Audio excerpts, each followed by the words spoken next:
Kaduda-duda. Yan ang sinabi ni Vice President Sara Duterte tungkol sa investigasyon sa flood control projects. Sa tingin ng bise, may ibang niluluto ang administrasyon na hindi lang daw napapansin dahil nakatutukan niya ang lahat sa issue sa flood control. May unang balita si Marisol Abdurrahman. Too late yung administration. Ito ang tugon ni Vice President Sara Duterte nang kuna ng komento hinggil sa sinabi ni Pangulong Bongbong Marcos na bubuo ng Independent Fact-Finding Committee na tututok sa anomalya sa flood control projects. Hindi na raw kasi bago ang problema sa katiwalian sa flood control projects.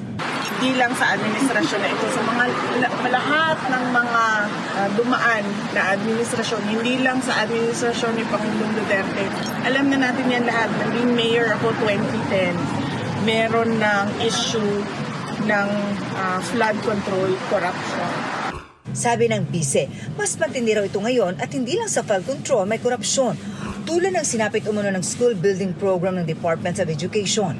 Pinaghati-hatian ng members of the House of Representatives ang SBP, School Building Program budget ng Department of Education. At hindi lang yun, in-attach pa nila yung listahan doon sa House version ng GAB.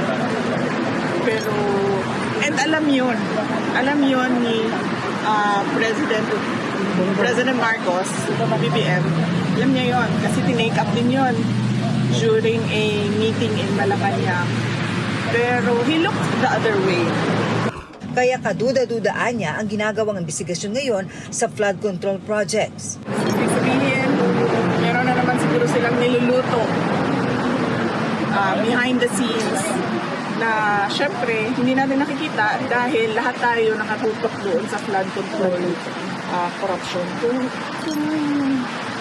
seryoso lang talaga ang presidente, tapos na yan isang araw lang, natuturo niya lahat ng may kagagawan ng corruption sa budget.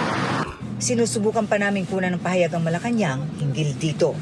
Ito ang unang balita. Marisol Abdurrahman para sa GMA Integrated News. Gusto mo bang mauna sa mga balita? Mag-subscribe na sa GMA Integrated News sa YouTube at tumutok sa unang balita.